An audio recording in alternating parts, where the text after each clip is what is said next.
오늘 성경 구절을 인용해서 떡을 떼어 주심에라고 하는 제목으로 말씀 나누겠습니다. 우리가 보통 좀 군대가 기가 빠져 있을 때, 군기가 빠져 있는 군대를 무슨 군대라고 그래요? 당나라 군대라고 그러죠. 당나라라고 하는 게 그 옛날 당나라를 이야기하는 게 아니고, 그 옛날 당나라를 요즘도 일본 사람들이나 그 사람들은 중국을 당나라라고 부를 정도로 중국의 옛날 잘 나가던 시절이 언제냐면 당나라예요. 당나라 후기 시인 중에 두목 말고 두목이라고 하는 유명한 분이 계신데, 그분이 쓴 시 칠언절구라고 그러죠. 7글자씩 4줄로 된 시가 있는데, 그 소개해드릴 시가 있는데, 제목이 과화청궁입니다. 과화청궁. 화청궁은 궁궐 이름이고, 과는 화청궁을, 그러니까 지난다 이런 뜻이에요. 그러니까 화청궁을 지나면서 이 정도의 제목이 되겠죠. 저도 잘 모르지만 오랜만에 고대 한시를 한번 잠깐 배워보겠습니다. 어디 가서 이렇게 또 아는 체 하셔도 돼요. 이 정도 가지고. 장안, 회망, 수성퇴. 그러니까 장안, 회망, 장안이 수도예요. 수도. 소문이 우리 빨리 넘어가겠습니다. 장안이 그 당나라 수도인데, 장안, 회망, 장안을 탁 수도를 둘러보니 수성퇴, 언덕마다, 그러니까 조금 높은 곳마다, 높아진 곳마다 비단으로 술을 화려하게 놓은 것 같다. 제가 요즘에 잘 안 보여가지고. 산정천문 차제계. 그러니까 산정천문, 산 정상마다 1000개의 문이 있다. 근데 이게 무슨 얘기냐면, 이제 그 수도를 가는데 좀 높은 곳마다 1000개의 문이라기보다는 문이 많이 이렇게 있는데, 이제 지나가야 되는 거죠. 그 문을 지나서 1000개나 되는 많은 문을 지나서 거기를 가야 되는데, 차제계, 그 문들이 저절로 열리더라, 순서대로. 일기홍진 비자소. 일기홍진, 그 마차 하나 또는 말이나 또 이거 그냥 그런 한 마리가 팍 홍진, 붉은색 이 먼지를 일으키면서 막 달려가는데, 비자소, 비자, 그러니까 그 왕비가 미소를 짓고 있다. 마지막 구절입니다. 무인지시 여지래. 무인지시, 누가 그것을 알 수 있을까? 그러니까 아무도 모른다. 여지래, 여지가 왔음을. 자, 이제 설명해 드릴게요. 여지를 실은 마차가 급하게 그 화청궁으로, 궁궐로 마차가 먼지를 일으키면서 도착을 했는데, 왕비는 그 안에 여지가 들어있음을 알고 미소를 지었지만, 다른 사람들은 지금 무슨 일이 벌어지는지 아무도 모르고, 그냥 지금 나라에 급한 일이 생겼나 보다, 심각하거나 아주 중요한 일이 생겼나 보다, 아니면 아무도 그 정확한 이유를 알지 못한다, 이런 뜻이에요. 여기서 왕비는 당나라 현종의 후궁이었던 양귀비를 의미합니다. 양귀비 아시죠? 중국의 4대 미인 중에 한 명. 원래 그 현종의 18번째 아들이 있었는데, 18번째 아들의 아내였어요. 그러니까 당현종의 입장에서 보면 며느리죠. 얼마나 예뻤던지 그 며느리를 뺏어서 자기 부인으로 삼습니다. 그 양귀비가 온천을 좋아했어요. 그래서 당현종이 이 양귀비를 얼마나 사랑했던지 온천이 있는 지역에 궁궐을 새로 지어요. 온천을 확장시키고 다 정비를 하고 궁궐을 새로 지어요. 그 온천이 있는 곳을 화청지라고 그러고 거기다 새로 지은 궁궐을 화청궁이라고 그래요. 그러니까 거기서 이제 정무를 보는 거예요. 두목의 시 과화청궁이라고 하는 제목 안에는 그게 다 들어가 있는, 그 의미가 다 들어가 있는 거예요. 양귀비가 좋아하는 과일이 있었어요. 한자로는 여지, 아까 여지가 실려 있음을, 영어로는 리치, 요즘 우리 쓰는 표현으로 리치, 처음 들어보세요? 그 고급 중식당 같은 데 가보면 후식으로 이렇게 겉은 좀 진홍색인데 이게 겉은 까끌까끌하고 그걸 이렇게 까면 안에 좀 불투명한 이렇게 젤리 같은 하얀 게 있고 씨가 또 그 안에 또 커가지고 먹을 건 많지 않지만 그 여지가 이 리치를 이 양귀비가 너무너무 좋아했대요. 어느 날 이 양귀비가 리치가 먹고 싶어 이러면 현종이 야 리치 가져와 그러면 그 수도 화청궁이 있는 곳은 중국의 옛날 중국 지도로 보면 북서쪽이거든요. 근데 리치가 나는 곳, 이 리치는 열대 과일이에요.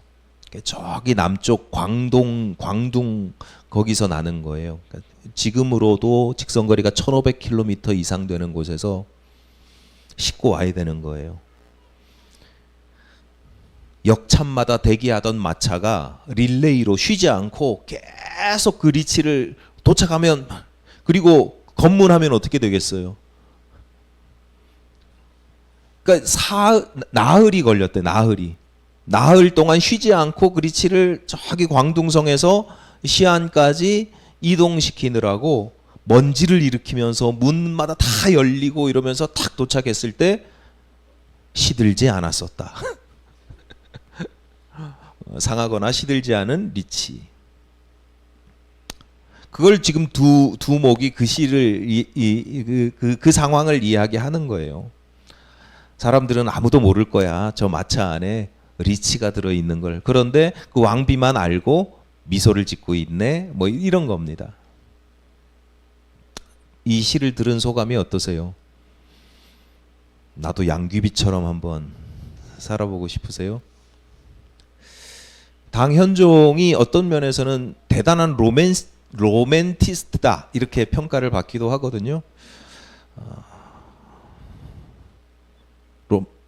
그렇게 살고 싶으세요?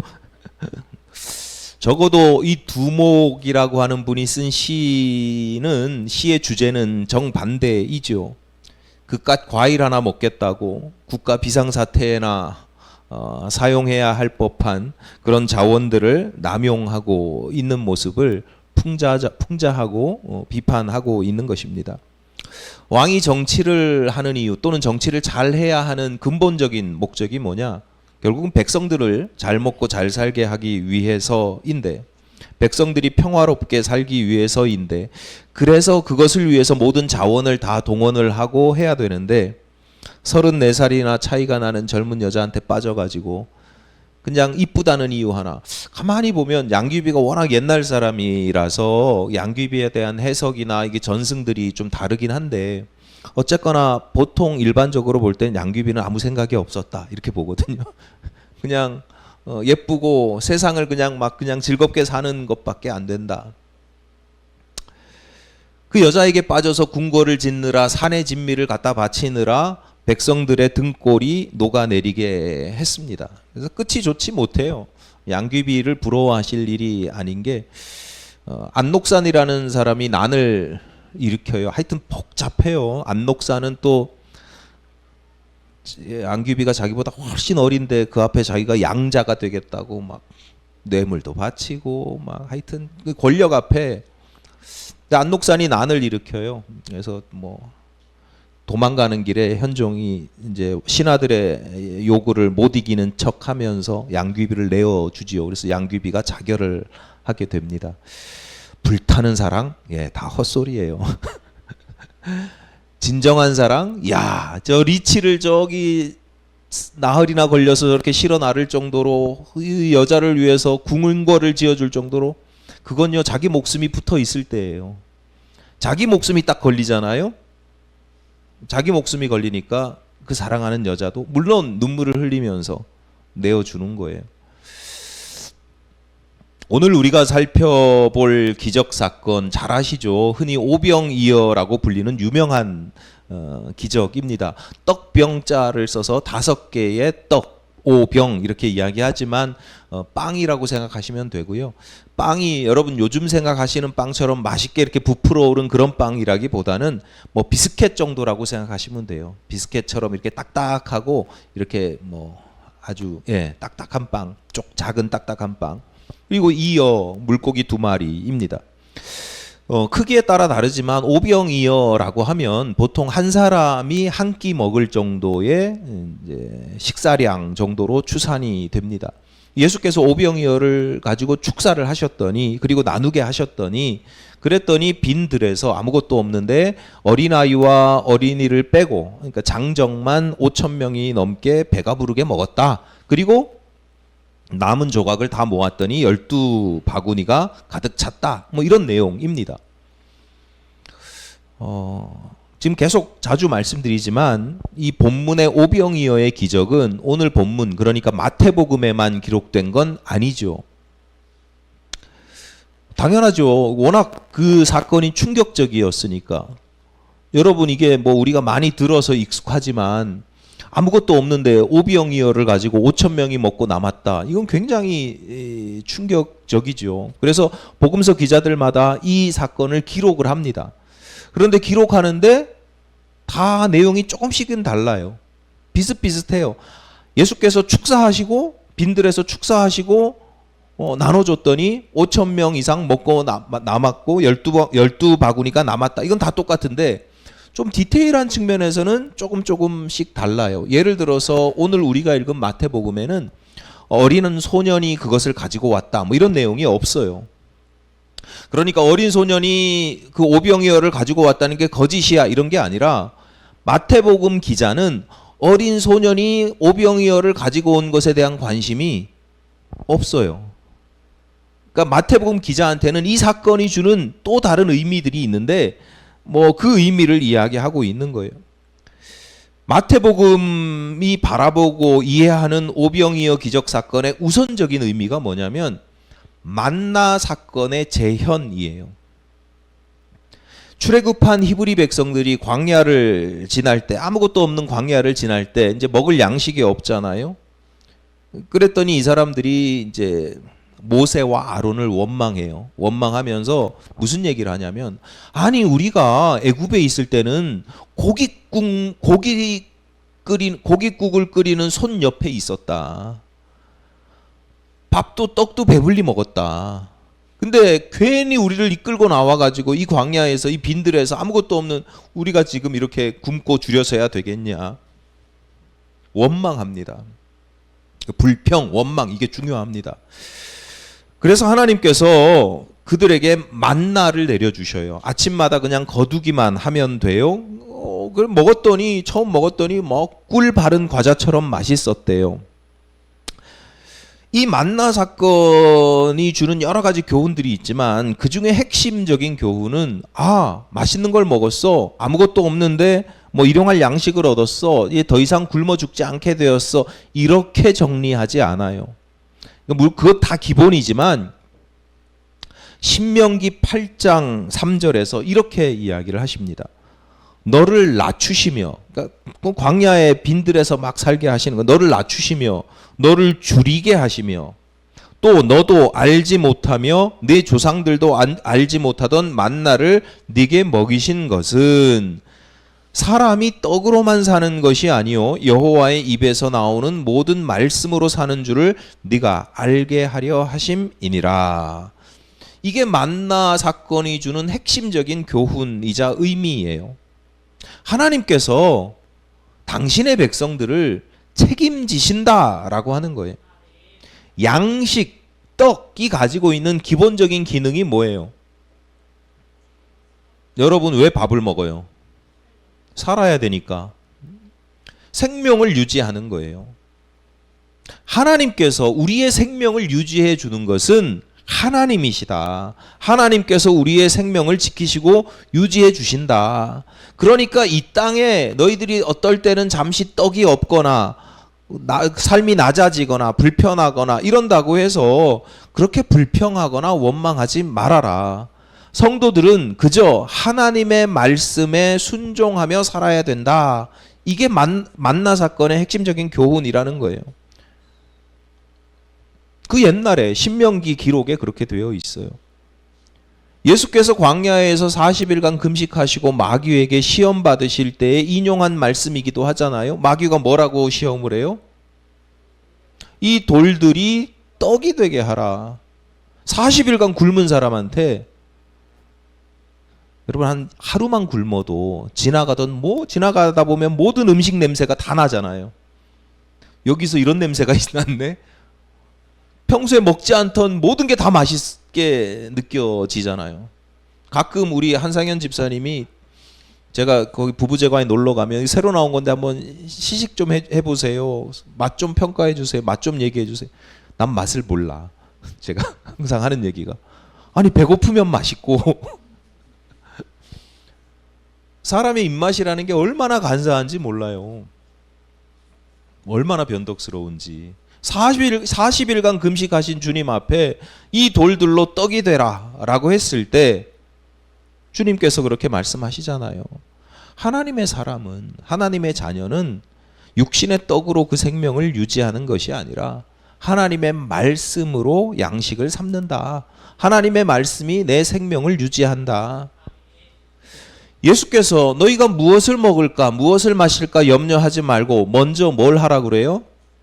그의 나라와 의를 구하라. 그리하면 이 모든 것을 더하시리라. 십자가 순환을 앞두신 밤에 마지막 만찬을 하시면서 나의 살을 먹고 마시라 라고 말씀하신 것도 일맥상통하는 비슷한 얘기입니다. 그러니까 오늘 본문은 예수께서 생명의 양식을 주시는 분, 옛날 만나를 허락하셨던 것처럼 이 예수는 생명의 양식을 주시는 분이라고 하는 점에 주목하고 있는 거예요. 마태복음 기자가. 자, 16절을 봅니다. 예수께서 이르시되 갈 것 없다. 너희가 먹을 것을 주라. 아무것도 없는 제자들에게 하는 이야기지만 예수는 그 무리들, 군중들, 빈들에 있는 무리들한테 야, 우리가 저 사람들한테 먹을 걸 줘야지 이러는 거예요. 지금 오병이어의 기적 사건이 일어나기 전에 예수의 마인드는 뭐냐? 예수는 어떤 분이냐? 그 무리들에게 먹을 걸 줘야지 이 생각을 가지고 있다고요. 여러분 이게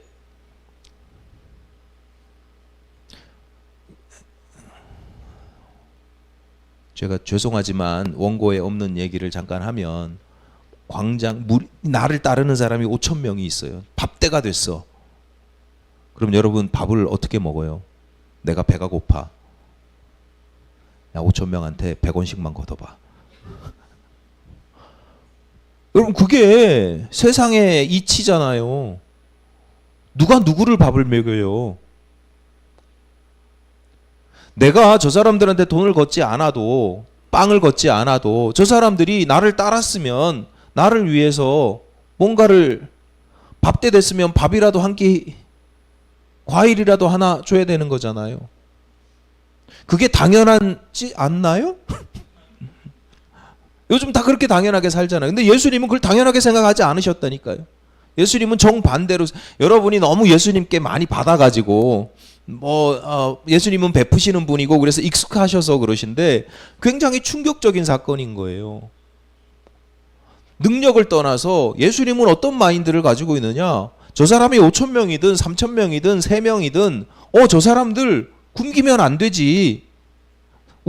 내가 먹을 걸 줘야지 라고 생각을 하고 계시다라고 하는 거예요. 문제는 먹을 것을 전혀 구할 수 없는 빈들이었다는 거죠. 그들을 불쌍히 여기시고 그들을 책임지려고 하십니다. 구체적으로 어떤 방법 또는 어떤 공급 시스템을 사용하셨는지는 알지 못해요. 성경에서는 그냥 축사하셨다 이렇게 끝나요. 그리고 제자들에게 나눠주라 그랬는데 그때 벌써 부풀어졌는지 나눠줄 때 부풀어졌는지 뭐 이런 거 자세하게 기록하지 않아요. 이건 신비의 영역이에요. 마치 그 옛날 조상들에게 만나가 내린 것과 비슷합니다. 어떻게 그 만나가 뭔데? 지금도 몰라요. 어떻게 하면 만나를 매일같이 먹을 수 있지? 그러니까 신비예요. 하나님께서 하나님의 방식으로 그건 해결해 주신다라는 의미가 있어요. 그러니까 이건 여러분 혹시 그런 믿음이 있으세요? 하나님께서 하나님의 방식으로 우리는 알지 못하고 우리는 헤아리지 못하지만 하나님의 방식으로 해결해 주신다.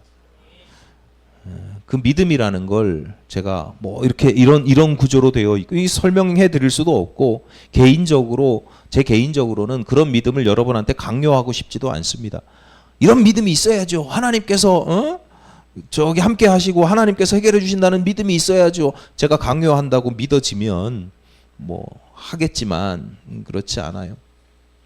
어쨌거나 성도에게는 그런 믿음이 필요합니다. 하나님께서 당신의 방식으로 우리는 잘 모르지만 헤아리지 못하지만 내가 믿음을 가지고 나갔을 때 당신의 방식으로 해결해 주신다. 다시 말씀드리지만 신비의 영역이 있어요. 자, 그런데 자, 이런 것이 꼭 마태복음뿐만 아니라 오병이어 기적이 가지고 있는 어떤 주제 중에 하나인데 우리가 오늘 주목하고자 하는 것은 이와 조금은 결이 좀 다른 이야기를 하나 하려고 해요. 좀 현실적인 이해입니다.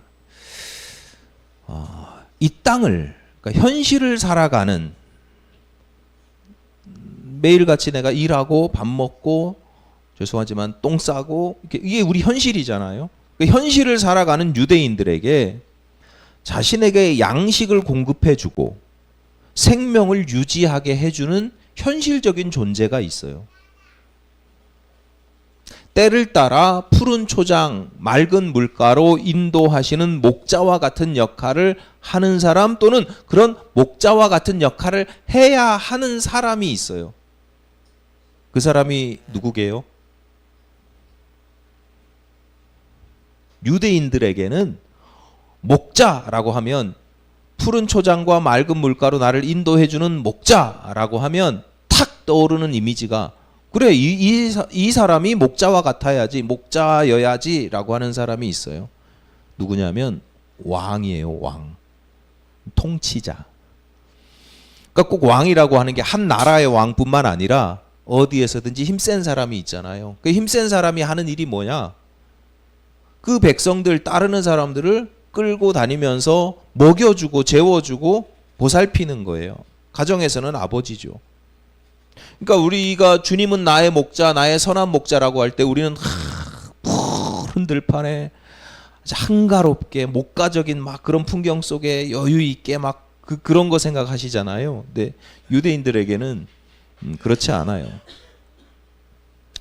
주님은 나의 선한 목자입니다 라고 하는 고백을 할 때 그들에게는 그래 하나님만이 나의 참된 왕이지 하나님만이 나의 왕이 되어 주십시오 라고 하는 믿음과 그 고백이 들어가 있는 것입니다. 우리가 죽으면 천국 간다 그러잖아요. 천당 간다 그러시면 안 돼요. 뭐 마찬가지일 텐데 천국은 나라고 천당은 집이잖아요. 천당은 무속에서 쓰는 표현이에요. 그냥 상식적으로 알아두시는 거고요. 어쨌거나 천국 간다. 천국이라고 번역된 성경의 원어가 신약 성경의 원어가 바실레이아라는 단어인데 그건 하늘의 나라다 이런 뜻이 있는 게 아니고 그냥 왕국이라는 뜻이에요. 바실레이아는 그냥 왕국이에요. 왕국이면 왕이 있어야 되겠네요. 누가 왕이에요? 오이 큰일 났네. 천국이 왕국이라고요. 천국은 민주주의 국가도 아니고 사회주의 국가도 아니고 천국은 왕국이라고요. 그럼 그 나라에 왕이 있을 거 아니에요. 그 왕이 누구예요? 하나님이에요. 우리는 그 나라의 백성이죠. 자, 여러분 그 나라의 백성이 되고 싶으세요? 근데 잘 생각해 보세요. 일반적으로 왕이 백성을 먹여 살려요? 백성이 왕을 먹여 살려요?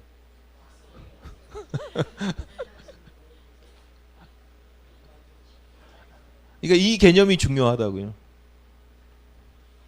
오늘날도 다르지 않잖아요. 우리 뭐 국회의원, 많은 사람들이 국회의원 세비를 줄여야 된다, 뭐 혜택을 줄여야 된다, 왜 내가 내는 세금을 저기다 저렇게 쓰냐, 세금 얼마나 낸다고 뭐 그런 얘기들 하시잖아요.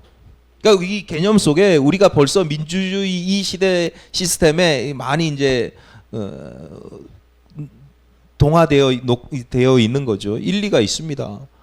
아니 요즘 세상에 당현종처럼 막 국가 지도자가 리치 하나 먹겠다고 막 에어포스 원 항공기로 야 실어 날라 막 이러면 미국은 어떤지 모르겠는데 우리나라 같으면 아마 난리 나지 않겠어요? 난리가 나는 게 정상이죠. 그러니까 지금의 우리 시스템은 국가 시스템은 백성들이 왕을 먹여 살린단 말이에요. 그러니까 왕을 먹여 살리기 때문에 그 왕이 그 돈으로 헛짓을 하면 안 돼요. 그런데 뭐 그런 당현종 시대에 있었던 그런 일들, 비슷한 일들이 왕왕 뉴스에 보도되잖아요. 뭐 어떤 저기 지자체장이 뭐 어땠더라, 대통령이 어땠더라, 무슨 관전지 어디에다가 집무실에 뭐 목욕탕을 만들어 놨다더라, 뭐 이런 얘기들. 해군 함정에서 뭐 영부인을 위한 생일 파티를 벌였더라, 뭐 이런 이야기들이 오늘날에는 이게 말이 안 되는 거잖아요. 그 이유 중에 하나가 야 내가 왕을 먹여 살린단 말이야. 내가 내 돈 내는 거라고 말이에요. 고대의 국가와 시민의 개념도 마찬가지예요. 지금처럼 국경이 정확하게 이렇게 나눠져 있는 시절이 아니에요. 국경선 근처, 국경이라고 하는 근처에 있는 사람들은 이 A라고 하는 나라가 있고 B라고 하는 나라가 있잖아요. 우리가 지금의 지도를 보는 것처럼 이렇게 선명하게 이쪽은 빨간색, 이쪽은 파란색, 여기는 노란색 이렇게 딱 나눠진 게 아니에요. 그럼 그 접경 지역에 사는 사람들은 내가 딱 가운데 있는 사람들은 내가 A 나라 백성이에요? B 나라 백성이에요? C 나라 백성이에요? 내가 A 나라 백성이라고 하면 그 이유가 뭐예요? 그 A 나라 수도에서 가장 가까워서 A 나라라고 그래요? 여러분 선명해요. 옛날에는 내가 세금 내는 나라가 내가 속한 나라예요. 그러니까 좀 멀리 있어도 나는 저 나라가 좋아. 난 저 나라가 마음에 들어. 그래서 내가 거기다 세금을 내면 그럼 내가 그 나라 백성이에요. 왜? 내가 세금을 내는 대신 그 나라가 나를 보호해 주거든요. 지켜주거든요. 그러니까 좀 극단적으로 단순화시켜서 말씀드리면 옛날의 나라와 백성의 관계는 보호비를 뜯어가는 깡패와 비슷해요. 어떤 지역을 가지고 뭐라 그러죠? 지역을 나와바리를 가지고 그 중에 보호비를 내면 보호비라고 그러는 게 맞나요? 하여튼 돈을 좀 주면 거기 다른 손님들 말고 다른 지역에 나와바리에 있는 애들이 와서 해코지 못하도록 지켜준단 말이에요. 비슷해요. 그게 이렇게 확장된 게 나라예요. 자. 그 옛날에 천국, 하나님의 나라도 이런 개념으로 보면 하나님의 나라도 그런 거예요. 여러분이 하나님의 나라에 헌금 많이 내고 그럼 하나님이 나를 좀 이 땅에서든 저 하늘나라에서든 좀 잘 보호해 주시고 지켜주시고 악한 놈들이 다른 나라 놈들이 손대지 못하게 이렇게 막 막아주시고 그런 거예요. 여러분 제가 지금 말씀드리는 게 웃기는 이야기 같지만 옛날 사람들한테 그리고 심지어 오늘날에도 이게 상식이에요. 상식. 지금 성경이 이야기하는 건 마태복음이 이야기하는 게 뭐냐면 하나님의 나라는 천국은 그런 우리가 알고 있는 그런 나라가 아니라는 거예요. 오히려 그 나라는 이상하게 하나님께서 우리를 먹이고 입히시고 살리시고 책임지신다. 그래서 천국이다 라고 하는 거예요. 본문에서 예수께서 빈들로 가게 되신 이유가 있어요. 백성들이 빈들로 예수를 따라서 빈들로 가게 된 이유가 있어요. 본문 12 읽진 않았지만 본문 12절에서 13절 이렇게 말씀합니다. 요한의 제자들이 와서 시체를 가져다가 장사하고 가서 예수께 아뢰니라. 예수께서 들으시고 배를 타고 떠나사 따로 빈들에 가시니 무리가 듣고 여러 거울로부터 걸어서 따라간지라. 요한은 세례 요한이에요. 세례 요한의 제자들이 예수님을 찾아와서 이야기하는 겁니다. 우리 스승님이 돌아가셨습니다. 어떻게 돌아가셨냐면요 하고 이렇게 쭉 이야기를 해요. 그 이야기를 듣고 예수님이 빈들로 가셨다는 거예요. 그래서 어떤 사람들은 빈들로 도망갔다. 왜? 예수도 왜냐하면 그 시절에 예수를 세례 요한의 환생 뭐 이렇게 보기도 했었거든요. 그러니까 나도 세례 요한처럼 죽을 수도 있다. 어쨌거나 빈들로 가게 된 이유가 세례 요한의 죽음 때문이에요. 그래서 빈들로 가셔요. 그 세례 요한이 어떻게 죽었는지에 대한 이야기가 우리가 14장 중반부에 오병이어의 기적이 있는데 그 바로 앞에 전반부에 쭉 기록되어 있어요. 3절입니다. 전에 헤롯이 그 동생 빌립의 아내 헤로디아의 일로 요한을 잡아 결박하여 옥에 가두었으니. 잘 들으세요. 여기서 헤롯은 헤롯 대왕이 있고요. 저기 서양 사람들 이름이 다 똑같잖아요. 아버지가 김씨면 아들도 다 김씨니까 김왕 이러는 것처럼 헤롯 대왕이 있고요. 그 대왕 밑에 분봉왕이라고 있어요. 헤롯 대왕이 전역을 다스렸다 그러면 그 아들한테 요만큼씩 땅을 나눠줘서 그 지역의 왕을 세운 게 분봉왕이에요. 여기서 헤롯은 분봉왕이에요. 헤롯 대왕 말고 그 아들들. 그 분봉왕 중에서도 헤롯 안티파스라고 하는 왕이에요. 헤로디아는 헤롯 안티파스의 이복 형제의 딸입니다. 헤로디아가 어떤 여자가 있어요. 안티파스가 있어. 헤롯 안티파스가 왕이에요. 한 나라 조그만 나라를 다스리고 있는 헤롯 안티파스가 있고 이 사람의 이복 형제의 딸 그러니까 조카죠. 이 딸에게는 자기가 삼촌이에요. 그 헤로디아가 있었어요. 그 헤로디아가 이 안티파스 말고 또 다른 이복 동생 헤롯 빌립이라고 있어요. 또 다른 나라를 다스리고 있는 분봉왕 헤롯 빌립과 결혼을 해서 딸도 낳고 잘 사는 것처럼 보였는데 조카가 삼촌하고 결혼해서 왕비로 살다가 잘 사는 것처럼 보였는데 어느 날 이 헤롯 안티파스를 유혹을 해요. 그래가지고 남편하고 이혼하고 안티파스랑 재혼을 해요. 그러니까 안티파스는 이 여자랑 재혼을 하는 바람에 자기 전처가 도망을 가요. 다른 나라 왕비였는데.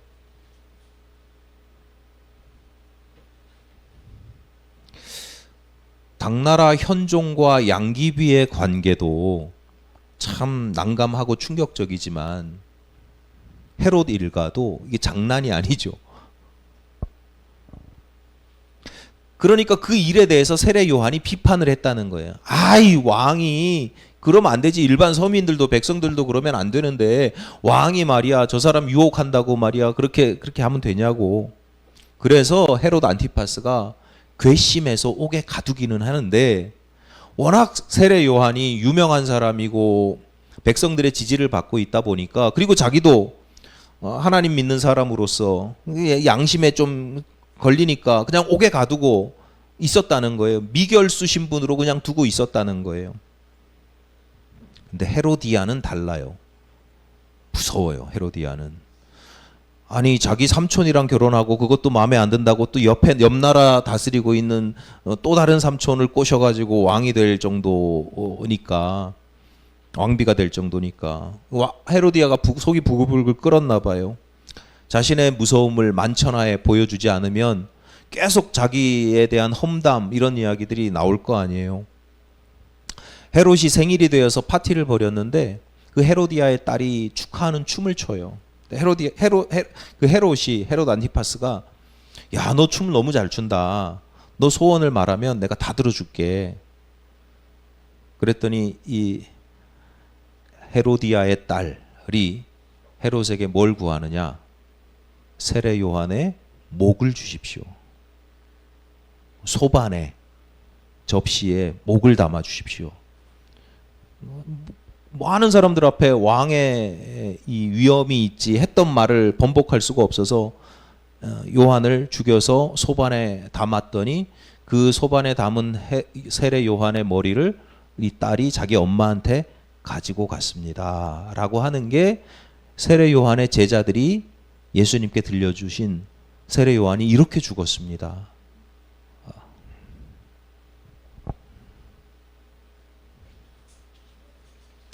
여러분, 그 사건 자체로도 끔찍하지만 한 가지 더 생각해 볼 것이 있어요. 소반이 뭐 하는 도구예요? 소반에 뭘 담아요? 빵이나 과일이나 음식을 담아야 되잖아요. 그 음식을 담아야 할 접시에 사람의 머리를 담아 올리는 것. 이것이 세상에서, 세상의 궁중에서, 권력 투쟁에서 일어나는 일들이라는 거예요. 사람을 살려야 될, 사람을 먹여야 될 도구를 가지고 사람을 죽이고, 세상의 왕이나 통치자, 권력을 가진 자들의 행태가 그렇다. 어떤 특정 국가의 어떤 특정 지도자만의 문제가 아니라 권력을 가진 자들에게 나타나는 그런 미친 짓들이 있어요. 자신이 가진 강력한 힘을 어떻게 주체하지를 못하고 제어하지를 못하고 바르게 사용하는 건 둘째치고 미친 짓이잖아요. 아니, 사람 목을 벨 수는 있다고 쳐요. 근데 그걸 어떻게 소반에 담아가지고 내가 가지고 있는 힘을 바르게 사용하지 못하는데 그런 사람들, 그런 왕들이 내 주변에, 우리들 주변에 널려 있어요. 그렇지 않으세요? 때로는 부모님, 때로는 직장 상사 중에 이상한 사람이 있잖아요. 뭐 요즘도 계속 갑질해가지고 뭐 누가 경찰 누가 1년 차가 죽었다느니 뭐 소방관이 죽었다느니 뭐 맨날 술 먹이고 뭐 공직자, 뭐 교회 안에도 마찬가지예요. 왕노릇하는 사람들이 있다고요. 왕노릇하는 사람들. 우리 자신도 마찬가지예요. 내가 대한민국 대통령이야, 뭐 어디 유다 땅의 왕이야, 이게 아니라 내 속한 자리에서 내가 왕노릇하는 사람들이 있다고요. 그 극단적인 모습을 보여주고 오병이어의 기적을 탁 보여주면서 마태복음 기자는 지금 진짜 왕이 누구냐, 진정한 왕이 누구냐를 강조하고 있는 겁니다. 모든 것이 화려하고 풍성하고 힘은 가지고 있지만 음식을 담아야 할 소반에 사람의 머리를 올려놓고 있는 그런 궁궐, 심지어 바른 말하는 사람 의인조차도, 예수는 반면에 빈들에 계셔요. 황량한 벌판, 광야 아무것도 없어요. 그런데 그곳에서 생명의 양식을 제공해 주세요. 왕궁에 있는 것처럼 화려하고 기름지고 그런 음식은 아니에요. 그냥 기껏 해봐야 딱딱한 비스켓 같은 빵, 그래서 물에 입에 넣고 침에 불려가지고 이렇게 녹여서 먹어야 되는, 갖고 다니는 생선이니까 건조, 반건조, 건조되겠죠. 건조돼가지고 그걸 뜯어가지고 녹여서 먹어야 되는 그런 거친 음식이지만, 그래도 예수는 그런 음식을 나눠주려고 하고 베풀려고 하고, 그래서 우리의 생명이 유지된다. 예수야말로 진정한 왕이라는 것이다.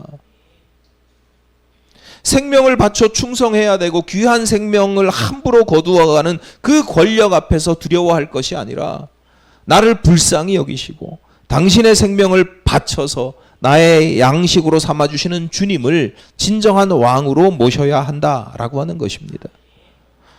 여러분, 오늘 여러분의 왕은 누구입니까? 지금까지 여러분은 어떤 왕을 섬기셨습니까? 심지어 여러분의 삶의 자리에서 왕노릇하고 계시지 않습니까? 적어도 성도들에게 왕이란 어떤 존재냐? 그저 힘센 사람이 아니에요. 여러분, 그런 사람을 왕으로 아시면 안 돼요. 그 힘으로 마음대로, 자기 마음대로 그 힘을 휘둘러서 이 짓 저 짓 다 할 수 있는 그런 사람을 여러분이 왕으로 생각해서는 안 돼요. 힘은 없어도 오직 주님의 뜻을 따라 살아가는 사람, 그게 왕인 거예요. 사랑하는 성도 여러분, 오직 주님만을 나의 왕으로 섬기시기를 간절히 바랍니다.